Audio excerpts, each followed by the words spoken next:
जनसंसद, खुला मंच, खुली बहस।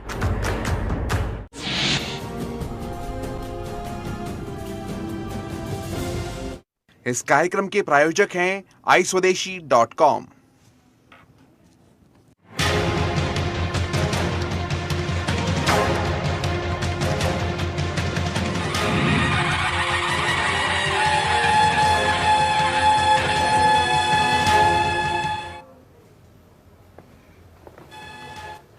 देश को हम आजाद कहे या देश को हम बर्बाद कहे, सोची समझी साजिश को बोलो, कैसे ना हम क्या कहें। आतंकी को आतंकी ना कहकर क्या उनको दामाद कहें? जो सब कुछ दिख रहा आंखों के सामने, कैसे उसको हम ख्वाब कहे। उनकी जिद तो इतनी है कि लादेन जिंदाबाद कहे, मैं भारत मां की जय बोलूं, भले वो जाकिर को अपना बाप कहे। नमस्कार, मैं हूं सुरेश चौहान के आप देख रहे बिंदास बोल, और आज का बिंदास बोल सुदर्शन पर लगातार दूसरी बार स्टे लेकर आया हुआ है। सत्य बोलने वाला वो चैनल जिसने टीआरपी के लिए कभी भी आपने इस प्लेटफॉर्म का इस्तेमाल नहीं किया, जिसने अगर उसके पास विकल्प था, अगर हम सनी लियोनी को लाकर यहां पर नाच करते तो पैसा भी होता, टीआरपी भी होती, किसी कोर्ट में नहीं जाना पड़ता, ना किसी विवाद का हिस्सा होता, ना आज हमको कम्युनल कहकर कोई गाली देता। इस देश में युवाओं को बकरा बनाने वाले चैनलों को तो पूरी खुली छूट है, लेकिन इस देश के युवाओं को शेर बनाने की बात करने वाले चैनल पर पहरेदारी लगाई जा रही है। कितनी पहरेदारी? आज देश के सर्वोच्च न्यायालय ने सुदर्शन चैनल के यूपीएससी जिहाद के कार्यक्रम पर प्रतिबंध लगाया है। हम न्यायालयों का सम्मान करते हैं, बल्कि इस देश की व्यवस्थाओं के लिए ही अपने प्राणों की आहुति देने के लिए खड़े हैं। लेकिन लोकतंत्र के चारों स्तंभों ने एक दूसरे की मर्यादा रखने, स्वयं नियंत्रण के आधार पर खुद को आगे बढ़ाना चाहिए, यह संकेत है। यह अप्रत्यक्ष अलिखित नियम है और इस नियम का ही पालन लगातार किया जा रहा है। इसलिए कई असहमति के निर्णयों के बावजूद न्यायालय के इरादे या जज साहब के ऊपर व्यक्तिगत कभी भी मीडिया ने हमला नहीं किया, ना हमने भी कभी किया है। क्या हमारे ही इच्छा के निर्णय सारे हुए? नहीं, लेकिन हमने माना कि चार खंभों पर खड़ा यह लोकतंत्र सुरक्षित रहना है तो सबको अपनी मर्यादाएं रखनी चाहिए। लेकिन आज मीडिया की मर्यादाएं, वास्तवतः मीडिया का काम करने वाला यह चैनल जो खबरें मनोरंजन की नहीं दिखाता, जो देश के सामने के चैलेंजेस को दिखाता है, उस पर बैन लगा है। मुझे समझ में नहीं आ रहा है कि यह क्या हो रहा है। एक इन्वेस्टिगेटिव जर्नलिज्म, एक खोजी पत्रकारिता का इतना बड़ा मैंने काम किया था, देश के राष्ट्रीय सुरक्षा की सेंध को मैंने उजागर किया था। मेरा गुनाह इतना था कि मुझे 20 वर्ष आगे का दिख रहा था। अरे ये तो आपका दोष है कि आपको 20 वर्ष दूर का नहीं दिख रहा है, आपको अभी का दिख रहा है। मुझे तो कोई पुरस्कार दिया जाना चाहिए था कि मैंने इतना बड़ा काम किया, लेकिन सुरेश चौहान के कभी पुरस्कारों के लिए कहीं नहीं गया, न सरकार से न किसी संस्था से हमने कभी कुछ मांगा, लेकिन हमने एक साथ मांगा, सत्य के लिए साथ मांगा। आज उसी सत्य का गला दबाया जा रहा है और न्यायालय के सामने असत्य बताकर, अधूरा सत्य बताकर, हाफ ट्रुथ बताकर हमारे पूरे सत्य को दबाया जा रहा है। मित्रों, आपको पता है कि हमने 28 तारीख को यूपीएससी जिहाद के कार्यक्रम करने की घोषणा 26 तारीख को की थी। उस प्रोमो पर बड़ा बवाल हुआ। उसके बाद भारत सरकार ने हमको अनुमति दी। उसके पहले हाई कोर्ट ने भी स्टे लगाया था। उसके बाद पहले सुप्रीम कोर्ट ने मना किया, आज सुप्रीम कोर्ट ने फिर स्टे लगा दिया है। हमारे खिलाफ, भारत सरकार के खिलाफ अंतरराष्ट्रीय न्यायालय में तुर्की देश की जाने की योजना थी, जो यह कह रहा था कि भारत सरकार ने भारत के अल्पसंख्यकों के विरुद्ध बोलने वाले चैनल पर कार्रवाई क्यों नहीं की। मैंने तो कभी किसी के विरुद्ध नहीं बोला। हम तो एपीजे अब्दुल कलाम को सम्मान देने वाले लोग हैं, लेकिन अफजल की गर्दन दबाने के लिए कानून को जल्दी करो कहने वाले भी लोग हैं। हमने इस सत्य के साथ कोई समझौता नहीं किया। लेकिन आज मैं आपके सामने खड़ा हूं, आज तो कम से कम हमको अपराधी की तरह बताया गया है। यह कहा गया है कि गुरुवार को सुनवाई होगी सुप्रीम कोर्ट में, और उस सुनवाई में तय किया जाएगा कि शो के ऊपर लगाया हुआ ये टेम्पररी जो स्टे है यह आगे जारी रहेगा या हमेशा के लिए रहेगा। मित्रों, यह केवल सुदर्शन पर हमला नहीं है, यह सत्य पर भी हमला है और उससे भी बड़ी बात है कि यह मीडिया के स्वतंत्रता पर अतिक्रमण है दूसरे संस्था के द्वारा। और इसलिए मैं इस देश के मीडिया संस्थानों को कहता हूं, आज इस वक्त चुप अगर रहोगे तो अगला नंबर आपका है, क्योंकि कुछ साहब लोग, रिटायर्ड साहब लोग बैठेंगे और फिर तय करेंगे कि आपने क्या कार्यक्रम चलाया और उस पर आपको क्या सजा मिलनी चाहिए। मैं ये भी बिल्कुल नहीं कहूंगा कि हिंदुस्तान के मीडिया पर सब कुछ सही हो रहा है, लेकिन सही और गलत की व्याख्या करने का अधिकार आप किसको देंगे, इस पर भी निर्भर है। और इसलिए आज के बिंदास बोल में मैं आपके सामने मीडिया की स्वतंत्रता के मुद्दे को लेकर और हमने क्या कहा, क्यों कहा, इनको सब लेकर आ रहे हैं। मित्रों, आज का कार्यक्रम देश के कई जज साहब देख रहे, वकील देख रहे। मैंने जो कहा, मेरा जो प्रोमो था, उसमें मैंने वो बातें कही थी जो कुछ लोग ऑलरेडी कह रहे थे। कौन कह रहे थे, क्या कह रहे थे, कुछ वीडियो में आपको दिखाता हूं। इमरान प्रतापगढ़ी जो कि बड़ा मुस्लिम नेता है, बड़े पार्टी का, हिंदुस्तान पर सबसे ज्यादा वर्ष राज करने वाले पार्टी का लोकसभा का उम्मीदवार है, वो खुद मानता है कि यह बात उसने कई जगह पर जाकर कही है, कई वर्षों से कही है, और फिर भी मैं इस बात को कोट ना करूं तो फिर भाई मुझे पत्रकार क्यों कहते हो, गुलाम कहो ना। हम तो गुलामी नहीं स्वीकार करेंगे। देखिए क्या कहता है ये आदमी। निजाम बदलना चाहते हो तो सिस्टम का हिस्सा बनो। तसव्वुर करो कि अगर एक थाने में तुम्हारे नाम का एक सिपाही आ जाता है तो थाने का निजाम बदल जाता है। जिस दिन तुम किसी जिले में कलेक्टर बन के बैठोगे, जिस दिन तुम किसी जिले में सुपरिंटेंडेंट ऑफ पुलिस बन के बैठोगे, उस दिन जिले का हाल क्या होगा। अगर इस मुल्क को सुधारना चाहते हो, अपना हक लेना चाहते हो, तो ब्यूरोक्रेसी पे कब्जा करो, इसके अलावा कोई चारा नहीं है। इंजीनियरिंग पढ़ा लोगे बच्चों को, डॉक्टरेट पढ़ा लोगे बच्चों को, अपने बच्चों को बहुत बड़ा बिजनेसमैन बना दोगे, अरबपति बन जाओगे, तुम्हारा फायदा होगा, खुद का फायदा होगा। लेकिन अगर नस्लों का फायदा करना चाहते हो तो सिर्फ ब्यूरोक्रेसी पे कब्जा करो, पावर अपने हाथ में लो। निजाम बदलना चाहते हो तो सिस्टम का क्या है भाई, ब्यूरोक्रेसी पर मतलब ही नौकरशाही पर कब्जा करो, ये कह रहा है। ऐसा मैं प्रोमो में आपको बता रहा हूं, यही मैं शो में बता रहा हूं। दोबारा सुनिए, क्या इसके ऊपर प्रतिबंध लगा, क्या इस पर कोई कार्रवाई हुई, नहीं हुई ना, यही तो मैं ध्यान में लाकर दे रहा हूं। दोबारा सुनिए। निजाम बदलना चाहते हो तो सिस्टम का हिस्सा बनो।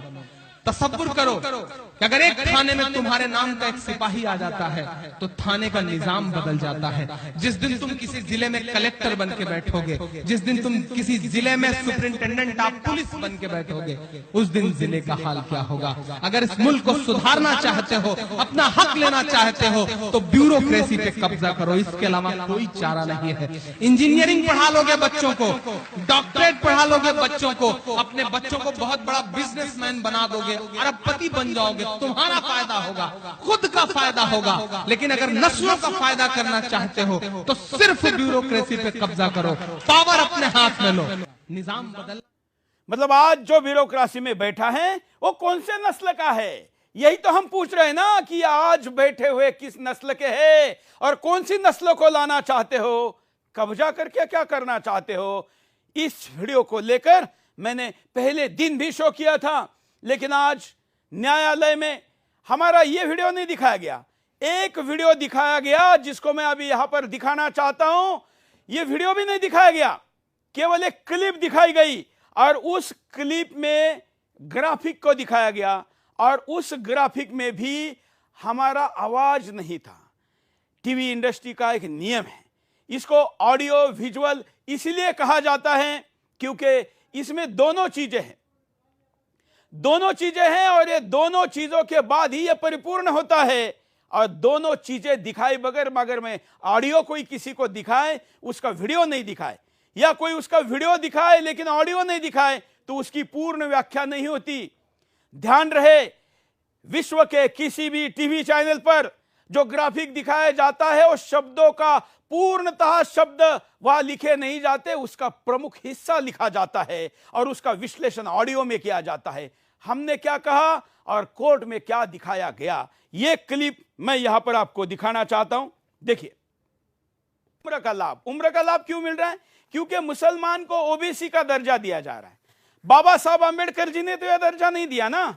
बात बात पर बाबा साहब अंबेडकर जी के लाइनों को मत बदलो, फुल स्टॉप कामा भी मत बदलो, संविधान बदलने का आरोप लगाने वालों, यहां तो आप एक तरफ मुसलमान भी, अल्पसंख्यक भी बनते हो, दूसरी तरफ आप ओबीसी भी बनते हो।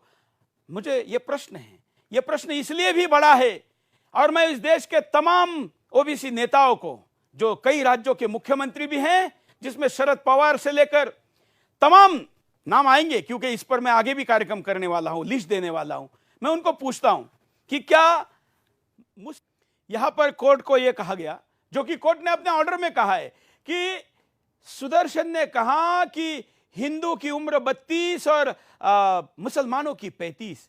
मैंने साफ फिर दोहराता हूं, इस वीडियो में नहीं, मैंने जितने एपिसोड किए उन सब जगह पर मैंने ये कहा कि अगर मुस्लिम को ओबीसी में लाते हो तो उसको ये बेनिफिट मिलता है।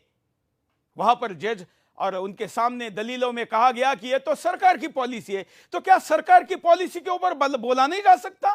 क्या आज तक किसी चैनल ने बोला नहीं है? जिस देश में संविधान पर चर्चा होती है वहां पर सरकार की पॉलिसी पर चर्चा क्यों नहीं होनी चाहिए? हमने पॉलिसी पे चर्चा की।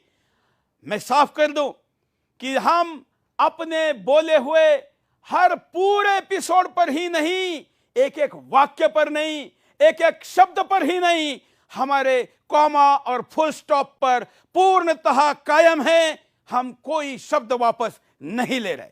हमारे इरादे को, हमारे प्रतिभा को, हमारे प्रयासों को गलत तरीके से प्रस्तुत किया और इसलिए आज इस कार्यक्रम पर स्टे लगा है। लेकिन बिंदास बोल पर या सुदर्शन पर नहीं है, इसलिए मैं आज विशेष बिंदास बोल आपके सामने लेकर आया हूं। आज अगले घंटे तक हम आपके सामने जो चर्चा करेंगे, मेरे साथ वरिष्ठ पत्रकार मधुकिशोर जुड़ी है। मधुकिशोर जी, आपका स्वागत है बिंदास बोल में। हमारे साथ आज कोर्ट में जो उपस्थित थे विष्णु जैन जी जुड़े हैं। विष्णु जी, आपका स्वागत है। और शांतनु जी हमारे साथ है, जो कि शुरू से ही पत्रकार के रूप में हमारे साथ रहे, जब लोगों ने हमारा विरोध किया था कि क्या किसी चैनल ने ऐसा प्रोमो बनाना चाहिए या नहीं। मैं आप तीनों के साथ हिंदुस्तान के करोड़ों लोगों को कहता हूं, जो इस वक्त सोशल मीडिया पर हमारी लाइव स्ट्रीम में कमेंट करे या सोशल मीडिया के जितने भी प्लेटफॉर्म पे हैं, वहां पर आज झूठ परोसा जा रहा है। तमाम अखबारों के द्वारा हमारी प्रतिक्रिया लिए बगैर टीवी चैनल और इंडियन टीवी जैसे चैनल हमारे खिलाफ एक तरफा शो करे, उस पर जाकर कमेंट करिए। हमने गलत कहा है तो गलत कहिए, और हमने सत्य कहा है तो उसका पूरा साथ दीजिए। मैं मधुकिशोर जी के पास चलता हूं। मधु जी, विश्व में आज तक किसी न्यूज चैनल के किसी शो पर कभी स्टे नहीं लगा, कम से कम भारत में नहीं लगा। एक हफ्ते में 2 बार स्टे लगने का आज सुदर्शन के साथ ये गुनाह हुआ है। क्या कहेगी आप? बहुत दुख हो रहा है, पर एक मायने में सुरेश जी अच्छा भी है, लोग अपनी अपनी रंगत दिखा रहे हैं और समाज के सामने, देश के सामने अब ये बातें खुले आम हो रही हैं स्पष्ट कि कौन देश का दुश्मन बन के काम कर रहा है और कौन देश को बचाने का काम कर रहा है। ये बातें खुल के होती ही नहीं थी। तो अभी कोर्ट के ऊपर भी जो सवालिया निशान आज उन्होंने खुद लगाया 2 बातों पे। देखिए, एक ये कि एक स्लाइड के आधार पे उन्होंने इतनी हॉस्टाइल टिप्पणी कर दी आपके चैनल पर। एक स्लाइड जिसका ना आगा ना पीछा, यानी उसका अगला स्लाइड जो है उसमें भी वो बात आ जाती है और ऑडियो आपने जिस प्रकार ने, ये भी अपने आप में बहुत बड़ा अन्याय। पर देखिए, जिन्होंने आपके खिलाफ से ली, उनकी कमजोरी देखी, उनकी हिम्मत और उनकी ये औकात नहीं कि पूरा प्रोग्राम पेश कर देते, कोर्ट को सुनने देते और देखने देते पूरा का पूरा प्रोग्राम। दूसरा, जो ये एक बात साफ दिख रही है कि अभी आप जिन अफसर को कोट कर रहे थे, जो कह रहे थे यदि अपना हक लेना चाहते हो, अगर नस्लों की लड़ाई करना चाहते हो, और आपने सही सवाल पूछा, कौन नस्ल, ये कहाँ की नस्ल। परंतु एक और बात है, ये जो अपने हक की बात करते हैं, ऊपर से तो लगता है अरे हक तो मुसलमान को मिलना ही चाहिए, वो तो हम भी मानते हैं, हर एक को बराबर का तो हक इस देश का संविधान भी देता है। परंतु ज़कात फाउंडेशन की मानसिकता रखने वाले मुसलमानों के लिए उनका हक है गज़वाए हिंद मिशन कंप्लीट करना। वो इसको अपना हक समझते हैं कि सारे देश को कन्वर्ट किया जाए और अपने अधीन लाया जाए, यहाँ भी पाकिस्तान के कई स्वरूप बन जाएं। जैसे वो खुलेआम कहते हैं, नॉर्थ में हम मुगलिस्तान बनाएंगे, साउथ में द्रविडिस्तान, ईस्ट में कुछ और। तो वो जो उनको अपना हक लगता है, तभी अगर धर्मांतरण के खिलाफ कोई आवाज उठती है या हिंदू संगठन कोई घर वापसी की बात करता है, तो उनको ऐसे चिढ़ लग जाती है जैसे उनके हक का हनन किया हो। यानी वो धर्मांतरण को अपना हक समझते हैं, गज़वाए हिंद उनका हक है। ये हक सिर्फ ये नहीं है कि मुसलमानों को आईएएस में लाना है, ये हक सिर्फ ये नहीं है कि मुसलमानों को अच्छे ओहदों पर बिठाना है। अगर वही होता तो हम में से किसी को कोई आपत्ति न होती, परंतु वहाँ बैठ के अपना गज़वाए हिंद मिशन पूरा करना है। जैसे कश्मीर में हुआ, कश्मीर में जिस तरह एक छोटी सी परसेंटेज 3-4% हिंदुओं को वो नहीं सह सके, क्योंकि वहां उन्होंने पूरा उसको इस्लामीकरण ऐसा किया कि वो नहीं झेलने को राजी थे, एक छोटी माइनॉरिटी जो दब के रहती। तो यहाँ तो उनके पास बहुत बड़ा एजेंडा है। तो ये आईएएस आईपीएस में जाना अपने आप में कोई बुरी बात भी नहीं है और अपने आप में उसका मकसद भी नहीं है। अपनी नस्ल की बात, यानी खुद को एक अलग नस्ल बताते हैं, जैसे अंग्रेज एक असली नस्ल, अलग नस्ल थे।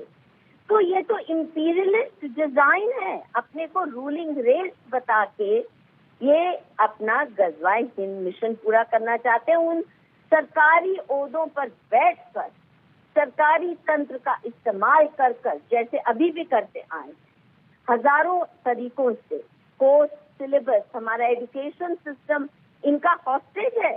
आज सच नहीं बता सकते हम, हमको इतना हक नहीं कि अपने देश की इतिहास को सही से समझें, पढ़ें।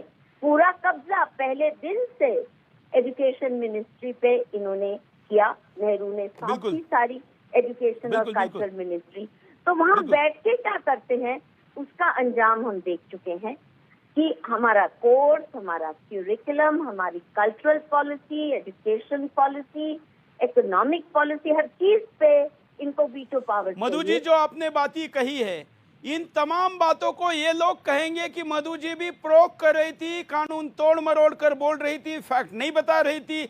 मतलब आप जो सत्य आपके पास है, जो दूर तक आपको दिख रहा है और जो वास्तवतः सोशल मीडिया से लेकर तमाम जगह पर भाषणों के द्वारा लोगों के सामने आ रहा है, वो आप बताना आपका अपराध है, क्योंकि आप मीठी, सबको अच्छी लगे ऐसी बात नहीं, कटु हो लेकिन सत्य बोल रही है। सुरेश जी, ये कोई आज की बात नहीं है। ये सत्य जब भी बोला है तो भारी कीमत जैसे आपको चुकानी पड़ रही है, ऐसे ही मुझे भी चुकानी पड़ी है। परंतु अब बहुत हो गया। अब हम पॉलिटिकली करेक्ट रह के, डर के, धिम्मी बन के जीने को राजी नहीं है। बहुत ज्यादा जलालत झेल ली इस देश के हिंदुओं में। ये ऐसे कर रहे हैं जैसे हम इन पे अग्रेशन कर रहे हैं। बिल्कुल सच ये है, हम विक्टिम्स हैं। बिल्कुल हमें आज बिल्कुल, और वो हमने दुनिया के सामने लाना है और कुछ भी करके लाएंगे ही।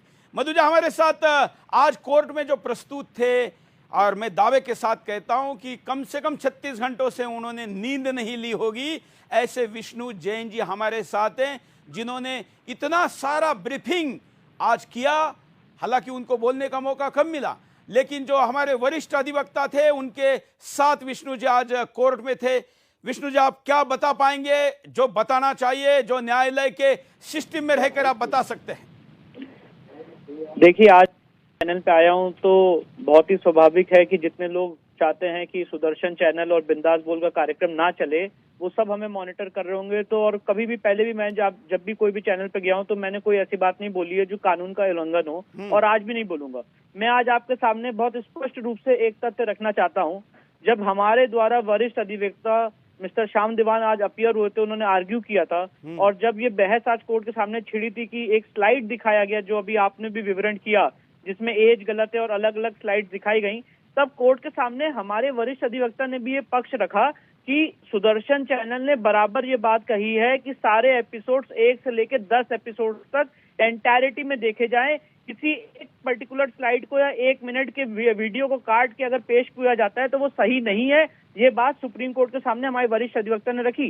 कोर्ट में हमारे वरिष्ठ अधिवक्ता मिस्टर श्याम दीवान ने यह भी आग्रह किया कि 4 के 4 एपिसोड जो आज तक ब्रॉडकास्ट हो चुके हैं वो भी देखे जाएं। और इसमें जब उनके वकीलों ने बात कही कि ये सारे प्रोग्राम्स चल रहे हैं मुस्लिम कम्युनिटी को टारगेट करने के लिए, उस पर उस समय मैंने भी अपना ऑब्जेक्शन करके कोर्ट के सामने बात रखी कि ऐसा एक भी कोई ऑब्जर्वेशन या कमेंट नहीं है आपके द्वारा या सुदर्शन चैनल द्वारा जिसमें ये साबित हो कि हमने कोई भी लॉ का उल्लंघन किया है या ये कहा है कि मुस्लिम कम्युनिटी को यूपीएससी में नहीं आना चाहिए। तो सबसे इम्पोर्टेंट बात यह है, अब ये पूरा मामला सुप्रीम कोर्ट में विचाराधीन है और हमें सुप्रीम कोर्ट के सामने अपने पक्ष रखने का मौका थर्सडे को दिया गया है। और वो सारे पक्ष, वो सारे साक्ष्य, वो सारे डॉक्यूमेंट जो आपने 4 एपिसोड में कहे हैं वो हम सुप्रीम कोर्ट के सामने रखेंगे और हम पूरी कोशिश करेंगे कि ये जो चैनल और ये जो मुहिम, ये जो कार्यक्रम आपने चलाया है, हम न्यायालय से इसमें विजयी हों और देश के सामने सच आए।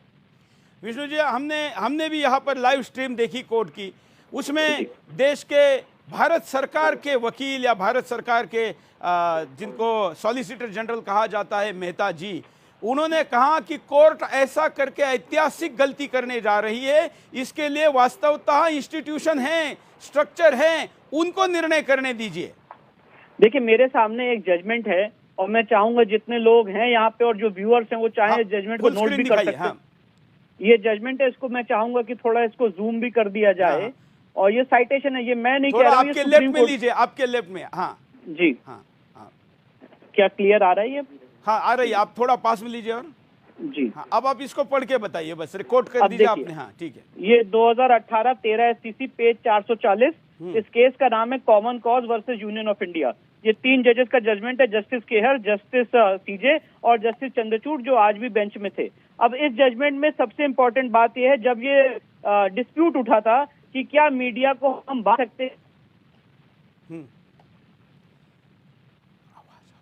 है, तब इस जजमेंट में ही पैरा 11 में कहा गया था कि ऑलरेडी एनबीए और वेरियस अथॉरिटीज बनी हुई है जिसको सेल्फ मैकेनिज्म कहा जाता है और वो खुद चेक करेंगी। पैरा 11 कोई भी चाहे जजमेंट को पढ़ सकता है और अगर यहाँ पे शायद समय की कमी होगी तो नहीं तो मैं इसको भी पढ़ के सुना देता, जिसमें ये कहा गया है कि we therefore hereby recommend the central government with the framework of section 22 of the cable networks act deliberate on the issue and take conscious decision thereon and to finalize a similar statutory framework for radio programs as well till the above issue is considered and finalize the existing mechanism of complaint redressal shall remain in place। मतलब जब तक कोई सरकार decision नहीं लेती है तो इस समय जो मैकेनिज्म है न्यूज ब्रॉडकास्टिंग एसोसिएशन द्वारा वो इन प्लेस रहेगा और एक और एसोसिएशन बनी हुई है EMCC, वो भी इन प्लेस रहेगी और किसी भी आदमी को अगर कोई ग्रीवांस है किसी भी ब्रॉडकास्ट के अगेंस्ट तो वो इन सारी अथॉरिटीज में जा सकता है। अब यहाँ पे सबसे इंपॉर्टेंट फैक्ट ये है कि ये जो याचिकाकर्ता हैं जिन्होंने आज सुप्रीम कोर्ट में अपना पक्ष रखा है,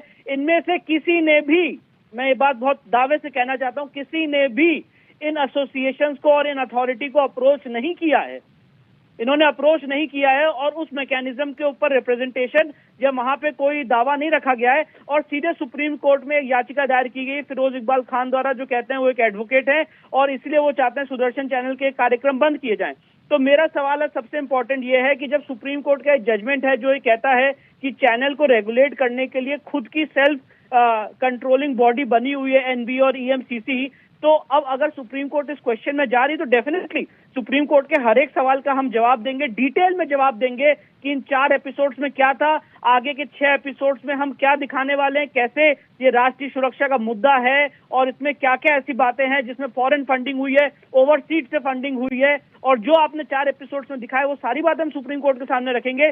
पर फैक्ट ये है कि अगर कोई आदमी तथ्य को तोड़ मड़ोड़ के सिर्फ एक स्लाइड पे, अब ये जो डॉक्यूमेंट है देखिए आईए नंबर 91132, इस डॉक्यूमेंट का एक पेज एक स्लाइड दिखा के अगर कोर्ट को ये बताया जाए कि नहीं आप पूरा चैनल बंद कर दीजिए और ये चैनल हेट मॉन्गर है, तो मुझे क्षमा करिएगा, मैं बहुत ही स्पष्ट रूप से अधिवक्ता के रूप में, सुप्रीम कोर्ट के ऑफिसर के रूप में कहना चाहता हूं कि ये बहुत बड़ी गलती है और ये आर्गुमेंट मिसप्लेस था। ये बात मैं यहाँ आपके सामने रखना चाहता हूं। बिल्कुल विष्णु जी, मैं जानता हूं आपको, क्योंकि परसों ही केस लड़ने की तैयारी करनी है, इसलिए आप अब तक इस शो में आप रुके, आपका धन्यवाद। मैं हमारे साथ जो दूसरे वरिष्ठ पत्रकार है शांतनु गुप्ता जी, उनके पास चलता हूं। शांतनु जी, आपने तो पहले सेकंड से इस मुद्दे पर साथ दिया। एनडीटीवी हमारे खिलाफ एक तरफा शो कर रहा था, उस पर भी आपने हमारा पक्ष रखा, हम उसके लिए तो आपके आभारी है ही। आप भी राष्ट्रवादी विचारों के हैं और राष्ट्रवादी विचारों के कार्यक्रमों में और किसी भी प्रकार के काम में कितनी बाधाएं आती हम जानते हैं। आज के इस स्टे के ऊपर आपकी प्रतिक्रिया? कि ये जो सुप्रीम कोर्ट फ्लिप फ्लॉप कर रहा है कि उन्होंने खुद ही कहा कि नहीं मैं कार्यक्रम पर स्टे नहीं लगाऊंगा और अब वो स्टे लगा रहे हैं, वो मुझे बड़ा अच्छा लगता है। फिर हमने देखा किस तरह से पहले सुप्रीम कोर्ट ने मना कर दिया, फिर एक इलीगल प्रोसीजर से उसको हाई कोर्ट में ले जाया गया, और जब गवर्नमेंट ने क्लियर क्लैरिफिकेशन दे दिया है तो सुप्रीम कोर्ट की जो टेंडेंसी मैंने कई बार देखी, ओवर स्टेपिंग की, गवर्नेंस की ओवर स्टेपिंग की। भाई उनका जो काम है वो करें, जब उसकी बॉडीज बनी हुई है, उसका ब्रॉडकास्टर्स के अलग रूल है, तो आप उसे ओवर स्टेप क्यों कर रहे हैं? मैंने अक्सर देखा है जजेस के पास ही थोड़ा सा, मतलब मैं विनम्र हाथों से सुप्रीम कोर्ट के जजेस से कहता हूँ, अगर आपको राजनीति में रुचि है तो आइए बाहर, नौकरी छोड़िए, चुनाव लड़िए और जाइए। आपको ओवर स्टेपिंग, आपको जो जजमेंट है उतना दीजिए। तो पहली बात तो ये है।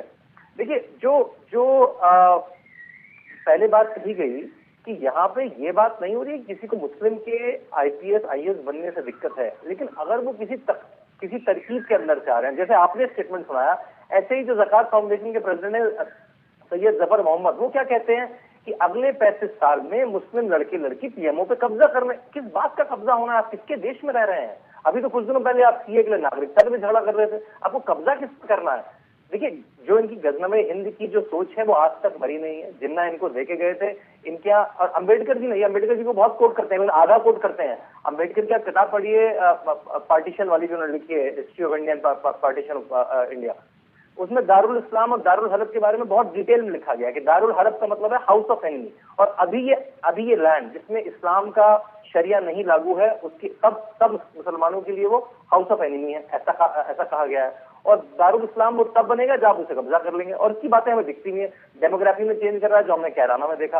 एनआईए लव जिहाद पे अभी केरला में जांच कर रही है, और तीसरा है यूपीएससी जिहाद। तो अगर ऐसा कोई लेके आ रहा है, ये तो बल्कि मैं तो होम मिनिस्ट्री से कहूंगा कि इस पे जांच होनी चाहिए। जैसे एनआईए, ये तो बिल्कुल ये तो न्यूज चैनल का विषय नहीं है, ये तो एनआईए की जांच का विषय है। अगर इसमें ज़कात फाउंडेशन, चाहे वो दो तरीके हैं, एक तो या तो यूपीएससी में कुछ धांधली हो रही है उनको एंट्री कराने के लिए, या यूपीएससी आर्टिफिशियल रूप से उनको ऐसे कोर्स दिलवा रही है स्मार्टली कि जिसमें उर्दू हो, जिसके चेक करने वाले भी इनके ही हों, जिसके एग्जाम देने वाले भी इनके हों, ज़कात फाउंडेशन का पैसा हो उसकी कोचिंग के लिए। और हमें पता है ज़कात फाउंडेशन कैसे कैसे किससे जुड़ी है, जिसमें जाकिर नाइक का पैसा है, जिसमें आईएसआईएस के लोग जुड़े रहते हैं। तो ये तो एक ऐसा, और शांतनु जी, हमने तो सबूतों के साथ दिखाया, हमने तो बैंक स्टेटमेंट दिखाई, बैंक का नाम, उसका खाता, और ये कोई चोरी छुपे डॉक्यूमेंट नहीं।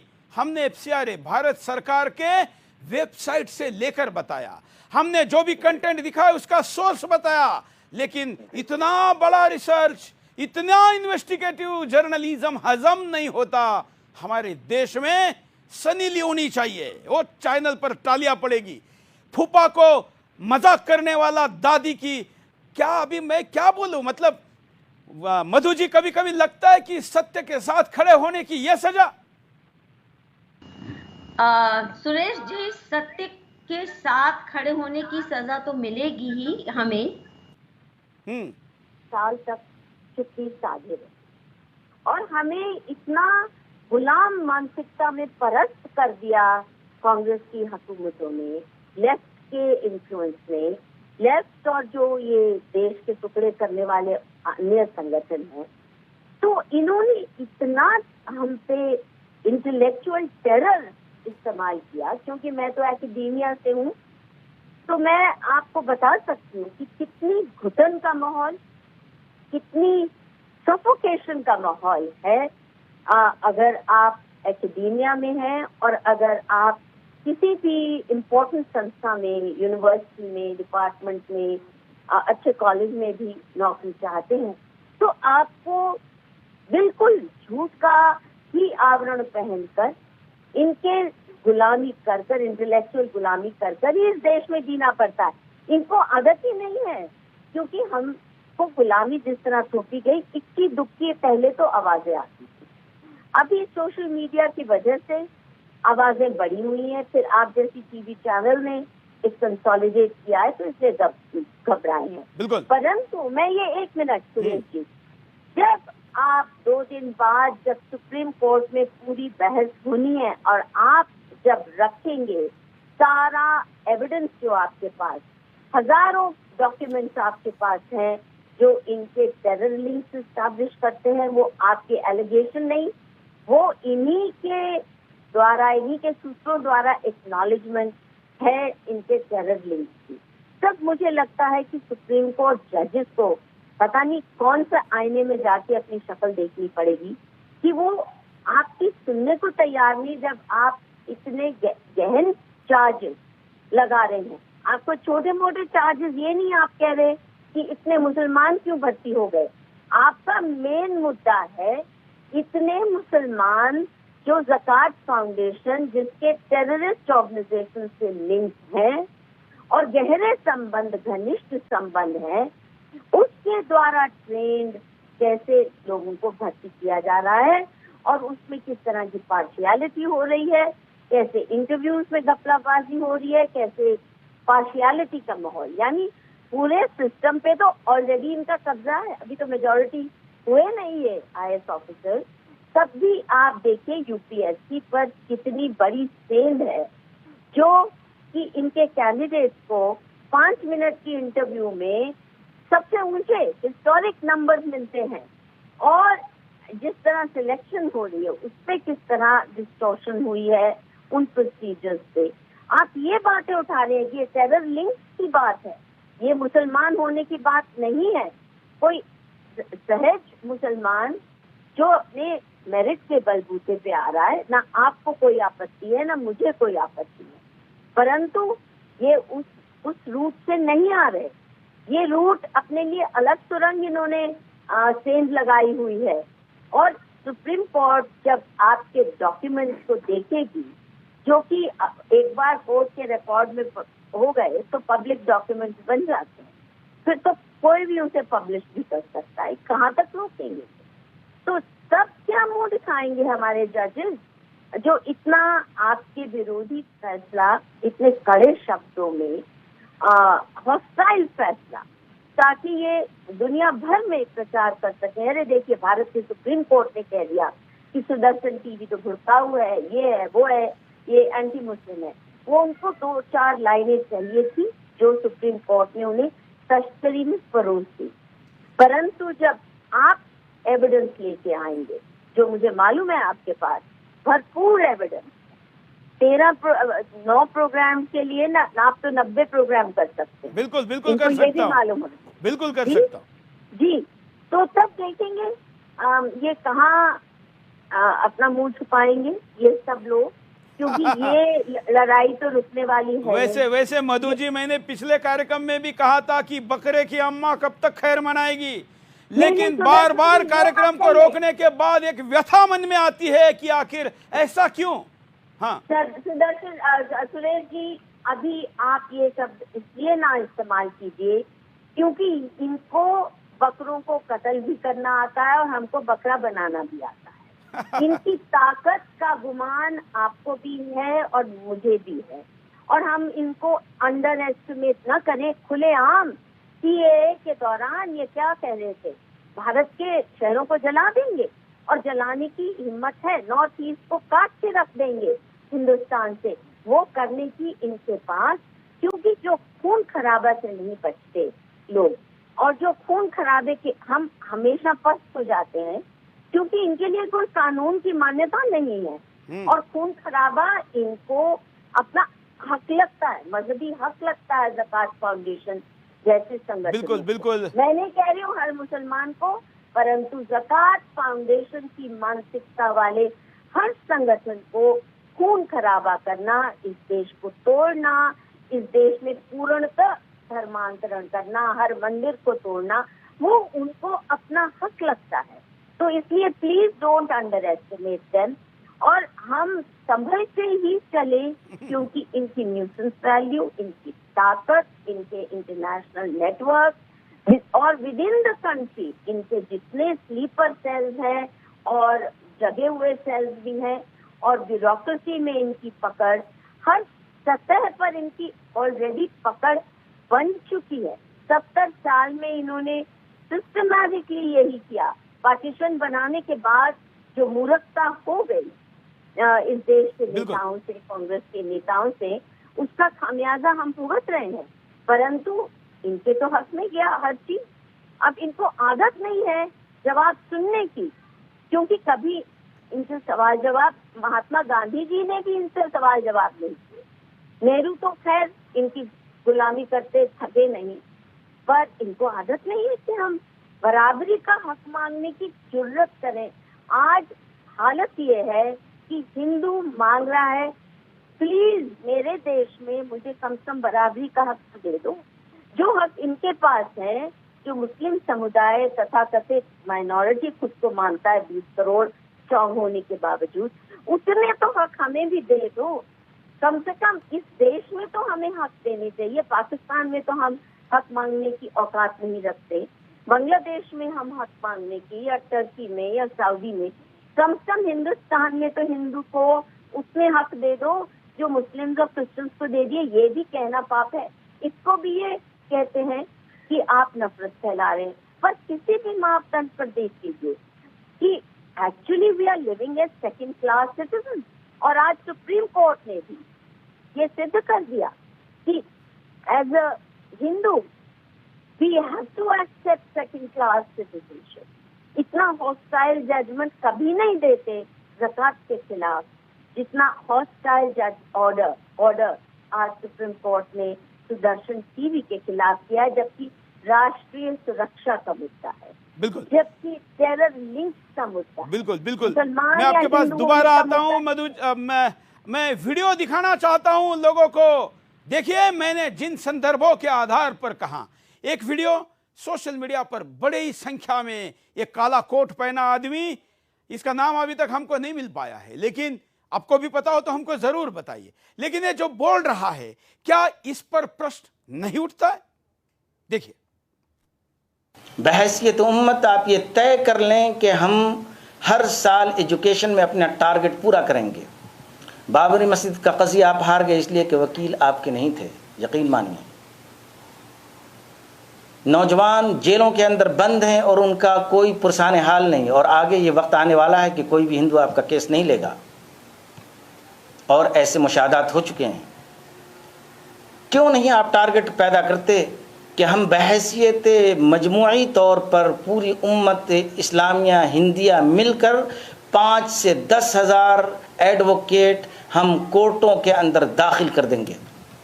हज़ारों मदरसे जो हमारे पड़े हुए हैं, वहाँ से सैकड़ों की तादाद में हर साल हम वकला निकालेंगे, और वकला निकाल करके कोर्टों के अंदर हम भर देंगे ताकि हमारी आवाज़ और हमारी ताकत मजबूत हो।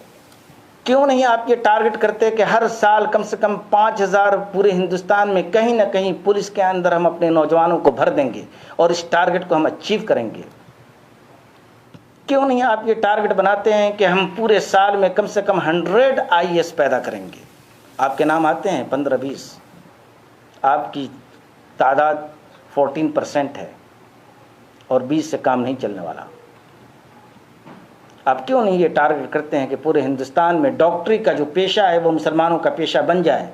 क्यों नहीं ये टारगेट करते हैं कि पूरे हिंदुस्तान में IT पर कब्जा मुसलमानों का कब्जा हो, ताकि दूसरी कौमें आपकी मोहताज बन जाएं? जिस दिन दूसरी कौमें आपकी मोहताज बन जाएंगी, उस दिन ताकत आपके पास आएगी। बहस शंतनु जी, हमने तो कभी भी कुछ बनकर किसी को मोहताज करने का प्रयास नहीं किया। हमने तो शक्तियां दी लोगों को। हम डॉक्टर बने तो जान बचाने के लिए, हम IT में 1 नंबर पर रहे तो किसी को कनेक्ट करने के लिए। यहां पर तो कहा जा रहा है कि तुमको दूसरी कौम को मोहताज करना है और तब तुमको राज करना है। शंतनु जी, बिल्कुल, आप जरूरी अच्छा वीडियो दिखाया और मुझे भी भेजिएगा। मेरा भी अच्छा संबंध है, मैं इसको वीडियो को व्यक्ति भी पहचानने की कोशिश करूंगा। देखिए, एक जैसा मधु जी ने कहा कि ये काफी हार्ड जजमेंट है, मैं कहता हूँ क्वालिटी ऑफ जजमेंट भी बहुत पुअर है। जैसा आपने बताया कि उन्होंने ऑडियो विजुअल मीडियम में केवल विजुअल देख लिया, ऑडियो नहीं देखा। आपके 4 एपिसोड हैं फुल लेंथ, उनको नहीं देखा। एक छोटा सा एरिया देख के उस पर इतना हार्श कमेंट करना शुरू कर दिया। मतलब देखिए, आंखें मूंद लेने से डेटा बदल नहीं जाता।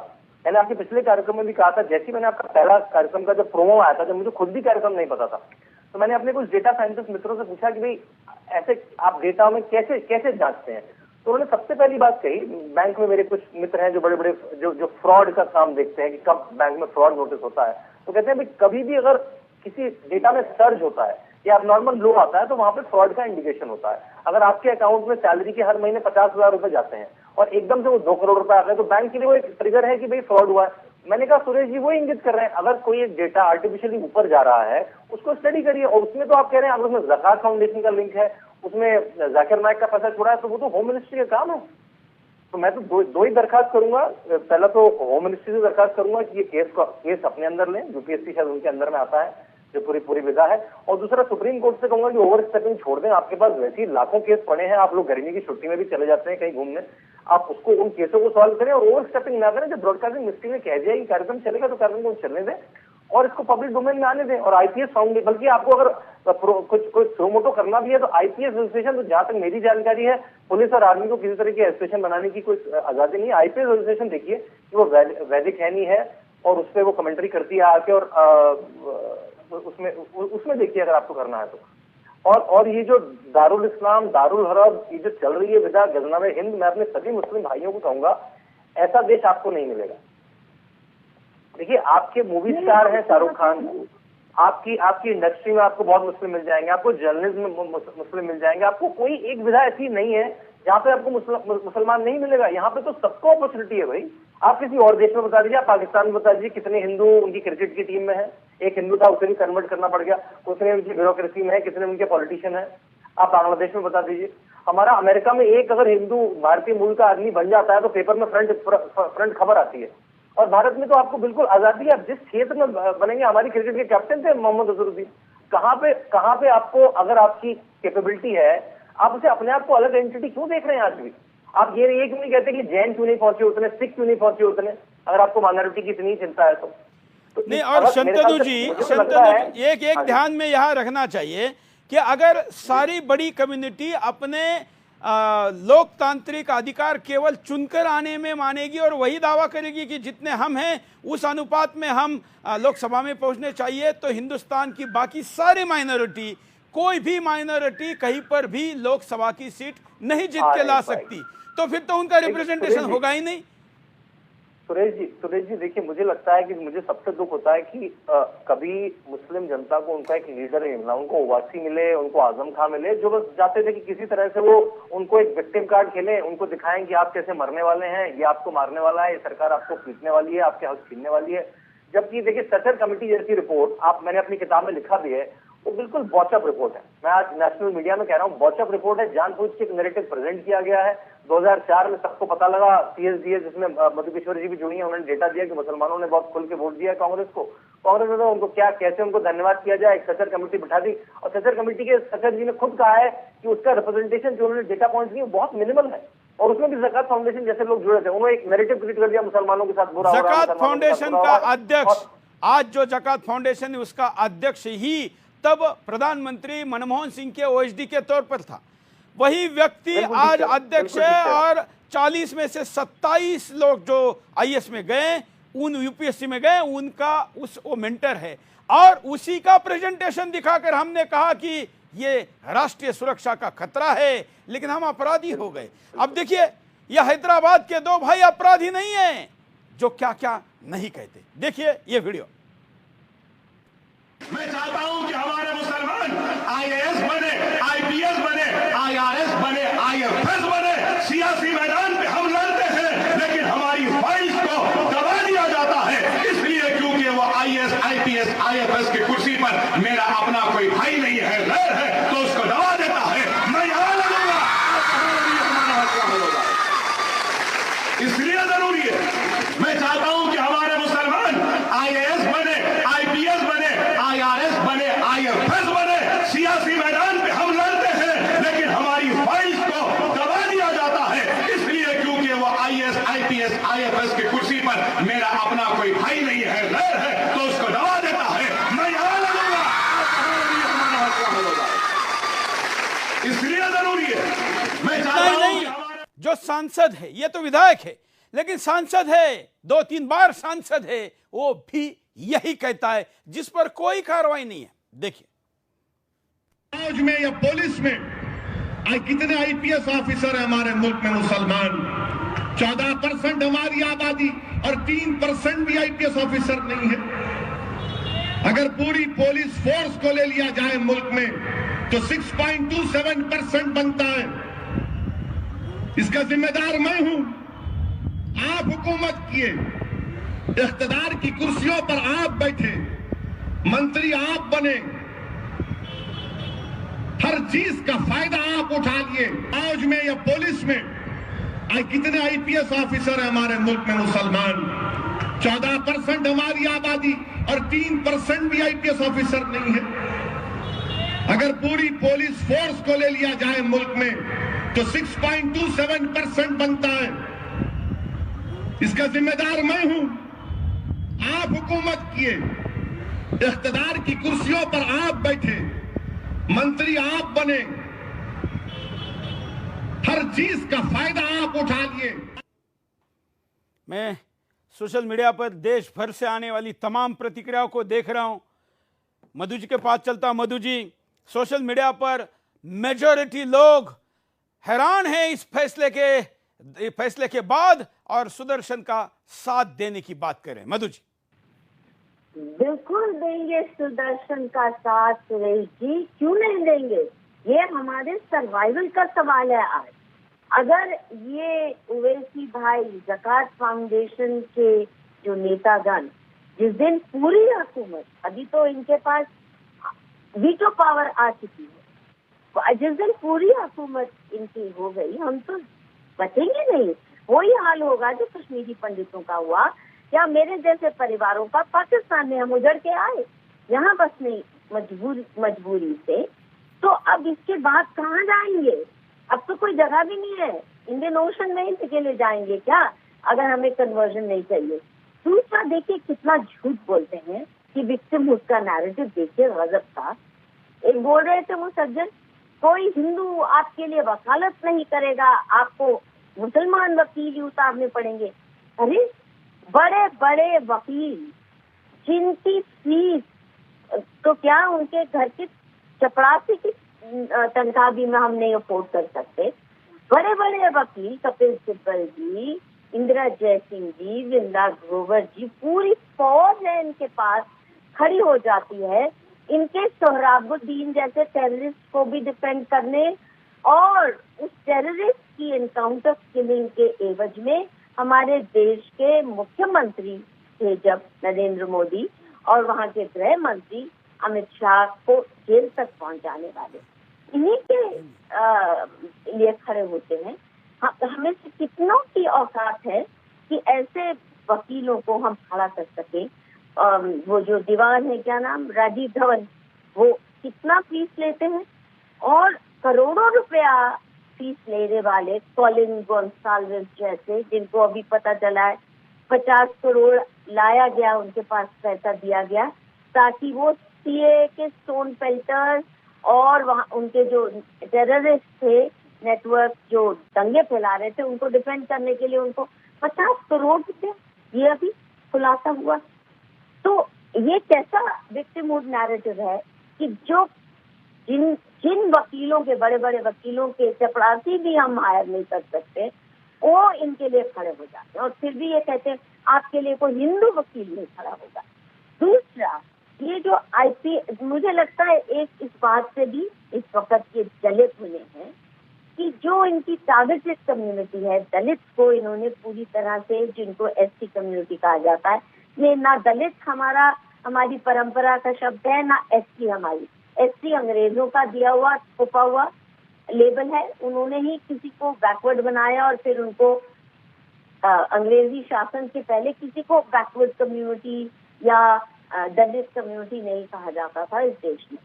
अभी उनको क्योंकि आपने जागृत किया है कि देखिए आपकी हिमायत करने वाले लोग जो आपको हमसे, अपने समाज से, अपने पुरखों के धर्म से अलग थलग करना चाहते हैं, वो लोग आपके खिलाफ कैसे षड्यंत्र रच रहे हैं।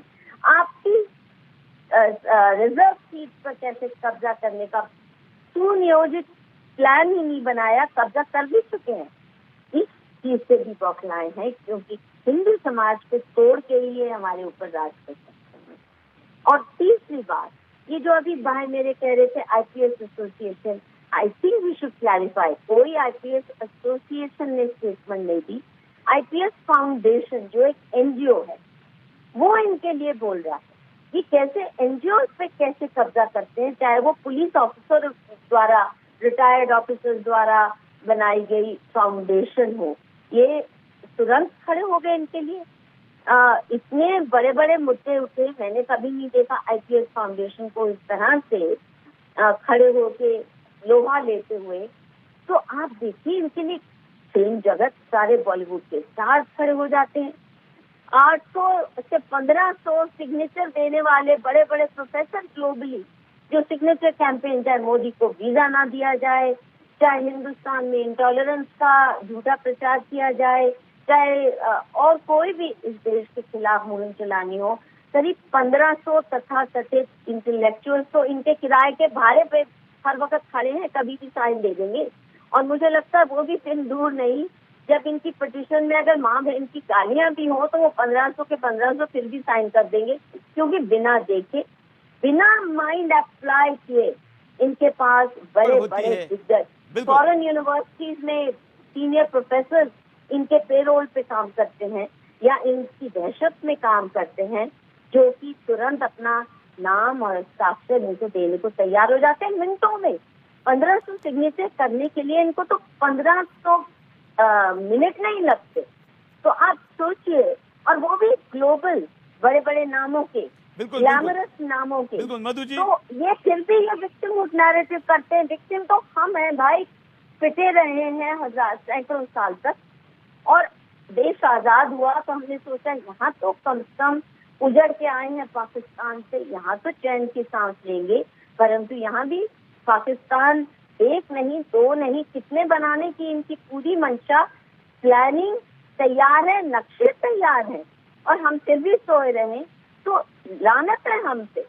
तो हम सच में अपनी कमजोरी का एहसास और अपने ऊपर प्रहार कर रहे व्यक्तियों और समूह के उनकी ताकत का एहसास जब तक पूरी तरह से नहीं लगा सकते, तो इनका मुकाबला भी सही ढंग से हम नहीं कर पाएंगे। और जैसे आपने इतना बखूबी ये इन्वेस्टिगेटिव जर्नलिज्म किया, यही काम एकेडेमिया में, जर्नलिज्म में, इसमें 100 गुना बड़ा काम होना ही पड़ेगा। और मैं उम्मीद करती हूँ कि आपसे सीख लेके बाकी चैनल भी, अभी तक तो चुप। मधु जी तो आप साक्षी है, आप तो खुद यहाँ आई थी, आपने देखा कितने बड़े बड़े रिसर्चर बैठकर, कितने वरिष्ठ नौकरशाह जिनका बड़ा अनुभव रहा है, सबने एक एक फैक्ट को कम से कम 3 जगह पर वेरीफाई किया, तब हमने शो किया है। आप तो प्रत्यक्षदर्शी है मधु जी। जी, आपकी आवाज, हेलो, मैंने कहा कि आपने तो स्वयं देखा कि हमने एक एक फैक्ट को 3 बार चेक किया, और वो भी वरिष्ठ से वरिष्ठ अधिकारी के साथ। जी, एक एक फैक्ट को ही नहीं, एक एक शब्द के चुनाव को ही। बिल्कुल आपने बहुत बारीकी से, मैं सिर्फ उन शब्दों के चुनाव में बस आपको यही कहती हूँ कि इनकी ताकत को अंडर एस्टिमेट मत कीजिए। बस एक ही चीज बच गई है। आप देखिए, हमारा तो उस ताकत पर सबसे बड़ा भरोसा है, उस ताकत पर सबसे बड़ा भरोसा है, वही जीत दिलाएगी। ये छत्रपति शिवाजी महाराज भवानी माता के सामने हाथ जोड़कर कहते थे, बड़े बड़ों के साथ लड़ने जाते थे, वही शक्तियां है। ये परीक्षाएं हमारे, और हम इन परीक्षाओं में पास हो गए, क्योंकि परीक्षा पास हुए बगैर आप अगले वर्ग में, अगले क्लास में नहीं जा सकते। आप दोनों का धन्यवाद। मैं दर्शकों को पुनः दिखाता हूं, आज सुप्रीम कोर्ट ने सुदर्शन के कार्यक्रम पर जो स्टे लगाया है, वो उनके वकीलों ने उनको दी गई गलत जानकारी के आधार पर है। मैं सच्ची जानकारी पुनः अपने सामने रखना चाहता हूं। सुदर्शन ने जो वीडियो दिखाया, उस वीडियो का केवल ऑडियो वीडियो दिखाया, उसका केवल वीडियो, जिसमें कहा गया था, कोर्ट को यह बताया गया कि सुदर्शन कहता है कि मुसलमानों को 35 वर्ष, हिंदुओं को 32 वर्ष। हमने ये नहीं कहा, केवल ग्राफिक दिखाकर उसके पीछे का ऑडियो सुनाए बगैर यह परसेप्शन बनाया गया। वास्तवता हमने क्या कहा था, यह वीडियो में पुनः दिखाता हूं। मिल रहा है क्योंकि मुसलमान को ओबीसी का दर्जा दिया जा रहा है। बाबा साहब अंबेडकर जी ने तो यह दर्जा नहीं दिया ना। बात बात पर बाबा साहब अंबेडकर जी के लाइनों को मत बदलो, फुल स्टॉप कामा भी मत बदलो, संविधान बदलने का आरोप लगाने वालों, यहां तो आप एक तरफ मुसलमान भी अल्पसंख्यक भी बनते हो, दूसरी तरफ आप ओबीसी भी बनते हो। मुझे यह प्रश्न है, यह प्रश्न इसलिए भी बड़ा है और मैं इस देश के तमाम ये जो 3 उम्र का लाभ जो मुद्दा बताया था, वो उम्र का लाभ इस कारण मिलता है, ये मैंने कहा था। किसी ने कहा आज के आर्गुमेंट में कि कहा ये तो सरकार की पॉलिसी है, तो हां, सरकार के पॉलिसी के विरुद्ध बोलना का काम नहीं है। अगर बाबा साहब अंबेडकर जी के सपनों को रोक देने वाली कोई पॉलिसी है तो उसके विरोध में बात होती है, क्यों नहीं होनी चाहिए? बदलने की बात कर रहे हैं ना। और इसको लेकर इतना बवाल करने वाले ये वीडियो को भूल रहे हैं, जो ये शायर जैसे लोग देश भर में जाकर कह रहे हैं कि ब्यूरोक्रेसी पर कब्जा करो। सुदर्शन की लड़ाई सत्य की है। हम जानते हैं कि न्यायपालिका के सामने रखे गए अधूरे तथ्यों पर हुआ यह फैसला संपूर्ण तथ्य रखने के बाद हमारे पक्ष में आता, सत्य के पक्ष में आएगा। सत्य को परेशान किया जा सकता है, पराजित नहीं। ये विश्वास के साथ हम ये लड़ाई को आगे जारी रखेंगे। आज के लिए इतना ही, धन्यवाद, जय हिंद।